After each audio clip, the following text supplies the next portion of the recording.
এটা কিন্তু হযরতে আনাস ইবনে মালিক বর্ণনা করেছেন হাদিস। সুবহানাল্লাহ। ওই বৈঠকের মধ্যে একজন ইহুদি ওই রাসূল পাকের সাহাবীদের ভিতরে ছিল। নবী জানে কি জানে না? জানে কি জানে না? নবী আমার যখন বলেছে পানি দেখে দেখে পান করবে, না দেখে পানি খাবে না, ইহুদি শুনেছে। ঘরের মধ্যে গিয়ে যখন স্ত্রীকে বলল, আমার স্ত্রী আমাকে একটু পানি দাও, পানি দিয়েছে। ওই যে রাসূল পাকের একটা সুন্নত তিনি শুনেছে, ইহুদি হলেও আমল করেছে। সুবহানাল্লাহ।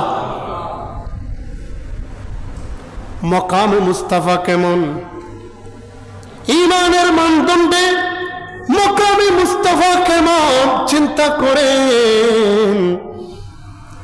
রাসূল একটা সুন্নতের কথা বলেছেন, ইহুদি অনুসরণ করেছেন। ঠিক না ঠিক? ওই ইহুদি হাতে পানি নিয়েছে, হাতের মধ্যে পানি নিয়ে এভাবে যখন সামনে সামনে আল্লাহ যখন দেখে খাওয়ার জন্য পানির দিকে তাকিয়েছে, দেখা যায় পানির তলার মধ্যে একটা বিচ্ছু, একটা পানির তলার ভিতর কি একটা বিচ্ছু লাড়াচাড়া করে, দৌড়াদৌড়ি করে। এটা যখন দেখেছে, স্ত্রী এবং সন্তানদেরকে বলে, ও আমার স্ত্রী সন্তানেরা, আজকে মুসলমান ধর্মের একজন নবী আছে, তাদেরকে আমরা বিশ্বাস করতাম না, মানতাম না। না মানার পরেও আমি ইহুদি হতে পারি, কেন জানি আমার মন তার দিকে ঘুরে ঘুরে নিয়ে যায়। সুবহানাল্লাহ। তার দিকে ঘুরে ঘুরে নিয়ে যায়। আমি গিয়ে একদিন বসলাম, বৈঠকে বসলাম, নবী বলেছেন পানি দেখে দেখে খাবে। আমি ইহুদি হলেও নবীর কথা মতো ঘরে এসে পানি দেখে দেখে খাইলাম। দেখতে পেলাম পানির তলার মধ্যে বিচ্ছু আছে। আজকে যদি আমার নবী, কামলিওয়ালা নবী, যদি আজকে আমাকে এই হাদিসটা না বলতো, এই হাদিসটা না বলতো, এই হাদিস শরীফ যদি আমাকে না বলতো, ঘোষণা না করতো, আমি আজকে মারা যেতাম, তোমরাও মরে যেতে। সুবহানাল্লাহ। ইহুদির পরিবার বলে, ও আমার স্বামী, আর দেরি করবেন না, রাসূলের দরবারে চলেন। সুবহানাল্লাহ। এদিকে তারা যাচ্ছে নবীর দরবারে, ওইদিকে আমার নবী তাদের জন্য বসার জন্য গালিচা বিছিয়ে রেখেছেন। এখনো নবীর দরবারে কথা বলতেছেন না আপনারা? এখনো নবীর দরবারে যাই নাই। আমার নবী আগে থেকে তাদের জন্য জায়নামাজ বিছানা রেডি করে দিয়েছেন। সুবহানাল্লাহ। ইহুদিরা নবীর দরবারে গেল, বলে, ইয়া রাসূলুল্লাহ, ইয়া হাবিবাল্লাহ, নবী গো, ও দয়াল নবী, আমরা এতদিন ভুল পথে ছিলাম, ভুল ধর্মে ছিলাম, আর আমরা বিধর্মী থাকতে চাই না। আপনার জুবান দিয়ে পড়াই দেন, লা ইলাহা ইল্লাল্লাহ মুহাম্মাদুর রাসূলুল্লাহ সাল্লাল্লাহু আলাইহি ওয়াসাল্লাম। একটু উচ্চ আওয়াজে বলা যাবে কি সুবহানাল্লাহ? এটা রাসূলের দাওয়াত, এটা নবীর দাওয়াত। দাওয়াত দেওয়ার জন্য আমরা এক একটা সংগঠন করি, ওয়াজ মাহফিলের ব্যবস্থা করি, ঠিক না বেঠিক? তেমনি আমাদের পুরো কক্সবাজার ডিস্ট্রিক্টের যতগুলা ওয়াইজ আছে, আলোচনা করে, ওয়াজ করে বক্তা, সমস্ত বক্তাদেরকে নিয়ে আমরাও একটা সংগঠন করেছি, সৌতুদ্দাওয়া কক্সবাজার। সুবহানাল্লাহ বলুন না। এটা কেন করেছি? সারা কক্সবাজারের মধ্যে সুন্নিয়তের আলো জ্বলে, আহাদিসে মুস্তাফার আলো জ্বলে, ইশকে রসুলের মহাব্বতের বাতি জ্বলে। এখন ওই বাতিগুলা যদি সঠিক দাওয়াতের পন্থা না জানে, ওয়াইজদের ভুল তত্ত্ব এবং ভুল ওয়াজের মাধ্যমে ওই বাতিগুলা নিভে যাবে। ঠিক না ঠিক? এই বাতিগুলা যেন নিভে না যায়, যে সমস্ত আকাবিরগণ এই নূরের হাদিসে মুস্তাফার বাতিগুলা জ্বালানোর জন্য নিজের রক্ত দিয়েছেন, কষ্ট করেছেন। আল্লামা গাজী জাফর আহমদ বদরি, আল্লামা গাজী জাফর আহমদ উজানি, আল্লামা শাহ উকিল আহমদ মাতারবাড়ি, হজরত এহসানুল হক পীর সাহেব, কুটাখালীর পীর সাহেব, মাতারবাড়ির দলিলুর রহমান, এরকম সুন্নিয়তের খেদমত করেছেন তারা যেই আদর্শ আমাদের জন্য রেখে গিয়েছেন, সেই আদর্শকে বাস্তবায়ন এবং দাওয়াতের সঠিক পন্থা উপস্থাপন, দাওয়াতের সঠিক পদ্ধতির উপস্থাপন, প্রত্যেকটা রন্ধ্রে রন্ধ্রে রসুলে পাকের সুন্নতের বিতরণ, রসুলে পাকের সুন্নত প্রতিষ্ঠা করে একটা সমাজ, একটা জেলা প্রতিষ্ঠা করাই আমাদের মূল লক্ষ্য, উদ্দেশ্য হয়ে গেছে। উচ্চ আওয়াজে বলুন সুবহানাল্লাহ। এটা প্রতিটা এলাকায় দরকার আছে না নাই? বলেন না, আছে না নাই? আলহামদুলিল্লাহ আমরা গঠন করেছি। এটা কেন বললাম? প্রত্যেকটা সমাজে এরকম রসুল প্রেমিক, নবী প্রেমিক, আল্লাহর ওলি প্রেমিক থাকা দরকার আছে না নাই? আপনাদের এলাকার আশিকে রসুল হয়েছেন মায়ের কুলের মধ্যে বসে নানার বাড়ির গপ শুনে শুনে, কিন্তু আমরা সুন্নি হয়েছি, আশিকে রসুল হয়েছি যখন বাতিলেরা মাথার উপর কোরআন শরীফ রেখে রেখে বাতিল বানাচ্ছে, ওই সময় আমরা রসুলকে মোহাব্বত করে করে আশিকে রসুল হয়েছি। সুবহানাল্লাহ। অনেক পার্থক্য। সে যেই হোক, চামার হোক, জুতা মুসলিমওয়ালা হোক, সে যেই ঘরেই জন্মগ্রহণ করুক না কেন, তার ঘর দামি যদি ওই ঘরের মধ্যে রসুলে পাকের সুন্নাত প্রতিষ্ঠিত থাকে। ঠিক না ঠিক? বলেন না ঠিক কিনা? আমাদের মধ্যে এখন ঘরে ঘরে দেখা যায় সুন্নতের কথা বললেই মাথা খারাপ। ঘরের ভিতরে বড় বড় করে ছবি টাঙায় রাখে, আছে না নাই? অমুকের ছবি, তমুকের ছবি, দাদার ছবি, বাবার ছবি, নাতির ছবি, ফুতির ছবি, এগুলা সম্পূর্ণ হারাম। ছবি তোলা আছে, আপনাদের যদি কোনোদিন দেখতে ইচ্ছে করে কাপড় বেঁধে মোড়াই ফ্রাইম করে ঘরের সন্দুকের ভিতর রাখি দিবেন। এটা মোটামুটি সক্রিয়তা আছে, কিন্তু টাঙায় রাখবেন, লটকায় রাখবেন। রসুলে পাক বলেছেন যে ঘরের মধ্যে কুকুর থাকে এবং ছবি থাকে, ওই ঘরের মধ্যে রহমতের ফেরেশতা যায় না। ঠিক না ঠিক? এটা রসুল বলেছেন। বুখারী শরীফের হাদিস, বুখারী শরীফের 13 পারার মধ্যে আছে। বুখারী শরীফের 13 পারার মধ্যে আছে। আল্লাহ নবী বলেছেন যে ঘরের মধ্যে কুকুর থাকে এবং ছবি লটকানো থাকবে, আপনারা ওই ঘরের মধ্যে আল্লাহর রহমতের ফেরেশতা আসবে না বলেছে। সুতরাং আগে থাকলেও এখন যদি কারো ঘরের মধ্যে সমস্ত ছবি থাকে, আপনারা এগুলা গোপনে রেখে দিবেন ইনশাআল্লাহ। দরকার আছে না নাই? এগুলা সুন্নাত। যাদের মুখে দাড়ি নেই তারা আস্তে আস্তে দাড়ি রাখা শুরু করেন। আজ বুড়ো ইনুয়া, আর বহুত বাকি আছে তো, বহুত সময়, আস্তে আস্তে। তবে হ্যাঁ, ইনকার করে নয়, না রাখিলে কেন দে এরকম বললে বেঈমান হয়ে যাবে। মনের মধ্যে আস্তে আস্তে মহব্বত আনেন, দেখবেন আপনার পরিবার আপনার প্রতি মহব্বত বেড়ে গেছে।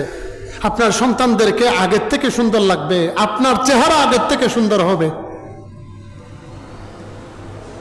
আপনার মাধুর্যতা বৃদ্ধি পাবে।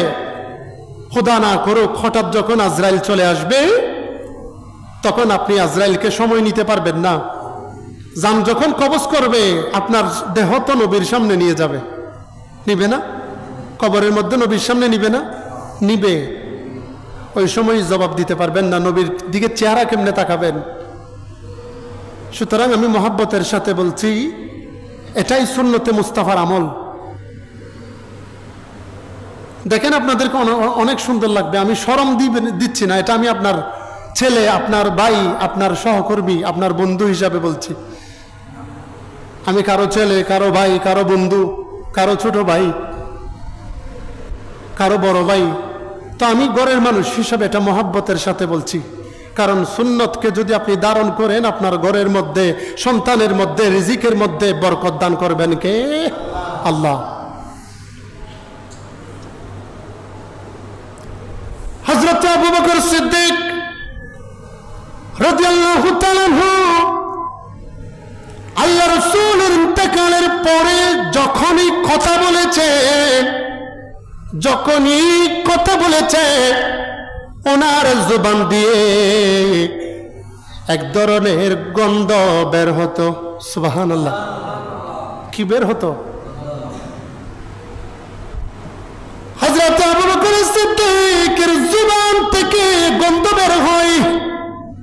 এইগুলা খারাপ গন্ধ নয়, খারাপ গন্ধ নয়, এই গন্ধ হলো কলিজা ফুরা গন্ধ। সুবহানাল্লাহ। কলিজা ফুরা গন্ধ কেমন, এটা যদি পরীক্ষা করতে চান, গরু, ছাগল এবং মুরগির কলিজা আছে না নাই? বলেন না, আছে না নাই? শুধু কলিজাকে তেলের মধ্যে বুনা করবেন, ফুরা ফুরা হলে একটা গন্ধ আসে না নাই? আছে না নাই? ফুরা ফুরা একটা গন্ধ আছে। হযরত আবু বকর সিদ্দিক, ওমর ফারুক, উসমান গনি, হযরত আলীর সামনে যখন কথা বলতো, তারা নাকের মধ্যে হাত দিয়ে দিয়ে বারবার অনুভব করত, বলে এই গন্ধ তো কোথাও পাওয়া যায় না। যখনই আবু বকর সিদ্দিক আমাদের সামনে এসে কথা বলে, ওই কলিজা বুনা করার গন্ধ, পুরার গন্ধ আমরা সব সময় আবু বকর সিদ্দিকের জবান থেকে বের হইতে দেখি। সুবহানাল্লাহ। বলে এটা কেন? হযরত ওমরকে জিজ্ঞেস করেছে, ইয়া আমিরুল মুমিনিন, কেন এই ধরনের গন্ধ বের হয়?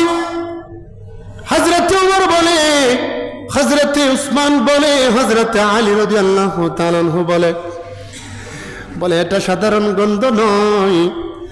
আল্লাহর নবী বিদায় নিয়েছেন, আল্লাহর নবী চলে গিয়েছেন। আবু বকর সিদ্দিক জুবানকে বন্ধ রাখতে পারলেও ভিতরে কলিজা বরদাস্ত করে নাই। নবীর বিরহে, নবীর মোহাব্বতে, নবীর টেনশনে, নবীর বিদায় লগ্নে নিজের কলিজা পুরে পুরে ছায়া হয়ে গেছে। ওই কলিজা পুরা গন্ধগুলা কথা বললে মুখ দিয়ে বের হতে লাগে। সুবহানাল্লাহ। কেমন মোহাব্বত, কেমন মোহাব্বত সিদ্দিক আকবরের।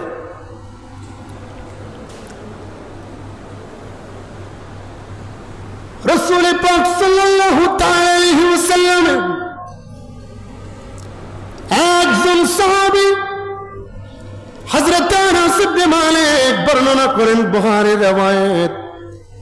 হযরত আনাস ইবনে মালিক বলেন, একজন নবীর প্রতিবেশী ছিল, ফারসের একজন ব্যক্তি নবীর প্রতিবেশী। নবীকে দাওয়াত দিলেন, নবীর জন্য খানা পিনা রেডি করলেন, ভালো করে গোশত বুনা করল, নবীকে দাওয়াত দিল। বলে ইয়া রাসূলুল্লাহ, ইয়া হাবিবাল্লাহ, নবী গো, ও রাসূলকে দাওয়াত দিতে এসেছি, আপনি নবী আজকে আমার ঘরে মেহমান হবেন। সুবহানাল্লাহ। আপনি নবী আমার ঘরে মেহমান হবেন। নবী আমার বলে, আমার পাশে হাজিহি, আমার পাশে মা আয়েশা সিদ্দিকা, আমার পাশে আয়েশা আছে, তুমি কি আয়েশাকে দাওয়াত দিয়েছো? সুবহানাল্লাহ। ওই পারস্যের দাওয়াতকারী বলে, কলা আলা, না আয়েশাকে দাওয়াত দেয় নাই। নবী বললেন, ফাকালা রাসূলুল্লাহ সাল্লাল্লাহু তাআলা আলাইহি ওয়াসাল্লাম, ফাকালা লা, আমিও দাওয়াত নিলাম না। সুবহানাল্লাহ। ওই ব্যক্তি আবারও বলে, ইয়া রাসূলুল্লাহ, আপনাকে দাওয়াত। নবী বলে, আয়েশাকে দাওয়াত দিয়েছো কি? বলে, না আমি দেই নাই। বলে, আমি বলে দিলাম। ফাকালা রাসূলুল্লাহ লা, আমি দাওয়াত নেই নাই। আবারও বলে, আবার নবী বলে, রাসূল বলে, যদি আমার আয়েশাকে দাওয়াত না দাও, আমি রাসূল তোমার ঘরে ভালো খাবার খাইতে যাব না। সুবহানাল্লাহ। এরপরে তিনবার যখন হয়ে গেল, নবীকে বলে, ইয়া রাসূলুল্লাহ, আপনাকে দাওয়াত দিয়েছি। নবী বলে, আয়েশাকে দাওয়াত দিয়েছো নাকি? বলে, কলা নাম। নবীকে বলছেন, হ্যাঁ হ্যাঁ দাওয়াত দিয়েছি। সুবহানাল্লাহ বলবেন না? তখন ফাকালা রাসূলুল্লাহ সাল্লাল্লাহু আলাইহি ওয়াসাল্লাম, রাসূল আমার ঘোষণা করে বলে, ফাকালা রাসূলুল্লাহ সাল্লাল্লাহু আলাইহি ওয়াসাল্লাম, ফাআকবালা দাওয়া, আমি নবী দাওয়াত কবুল করে ফেললাম। সুবহানাল্লাহ। সালাতুন ইয়া সালামুন ইয়া হরগশ কে মুস্তাফা সামনে ওস্ত, বাহর বরদর গুশায়দা মানে ওস্ত। সালাতুন ইয়া সালামুন ইয়া। কেন এত বিলম্ব মন, কেন এত বিলম্ব মন, দয়ার নবীর জিয়ারত গেলে দেখবে মদিনাটা আসলে জান্নাত। সুবহানাল্লাহ বলুন। গেলে দেখবে মদিনাটা আসলে জান্নাত। সুবহানাল্লাহ। আমি যে কোরআন শরীফের আয়াত কারিমা তেলাওয়াত করেছি, মা আতাকুমুর রাসূলু ফাহুযুহু, তোমাদের জন্য রাসূল যা নিয়ে এসেছেন সেগুলাকে ধারণ করো। ওয়া মা নাহাকুম আনহু ফান্তাহু, তোমাদেরকে রাসূল যেগুলার থেকে নিষেধ করেছেন সেগুলার থেকে দূরে থাকো। সুবহানাল্লাহ। রাসূল বলেছেন কোরআন, সেটা কোরআন হয়েছে। ঠিক না বেঠিক? কোরআন আগে না রাসূল আগে? আগে রাসূল, পরে কোরআন। এই ব্যাপারে ইনশাআল্লাহ আরেকবার কথা হবে। পরিশেষে একটা কথা, এই সফর মাসের ব্যাপারে মানুষের যেই ক্ষুধারণা, এই সফরের মধ্যে গজব নাজিল হয়, আযাব নাজিল হয়, অসুখ পাত্র নাজিল হয়, বেশি বেশি অসুখ হয়, এ সমস্ত কথা বলা মুসিবত হয়। এরকম কথা বলাটা হারাম। এটা কি? আচ্ছা, চট্টগ্রাম মেডিকেলে জানতো, ওখানে কি শুধু রুগী সফর মাসে আসে না 12 মাস থাকে? কথা বলেন না। 12 মাস থাকে না 1 মাস? বোয়ালখালী জেনারেল হসপিটালে 12 মাস, গন্ধন্ডি মেডিকেলে 12 মাস, ঢাকা মেডিকেলে 12 মাস। কিছু ইসলামের দুশ্মন এই মাসকে আল্লাহর শানে কটূক্তি করে, এই মাসের ব্যাপারে বদনাম করে। কিতাবের মধ্যে আছে প্রত্যেকটা মাস আল্লাহর কাছে বেশি বেশি দামি। উচ্চ আওয়াজে বলুন সুবহানাল্লাহ। সুতরাং এই জিনিসগুলা খেয়াল করবেন, রসুল পাকের সুন্নতের উপর গুরুত্ব দিবেন। আল্লাহ আমাদেরকে বোঝার এবং আমল করার তৌফিক দান করুক। আমিন। ওয়া আখির দাওয়ানা আলহামদুলিল্লাহি রাব্বিল আলামিন। আসসালামু আলাইকুম।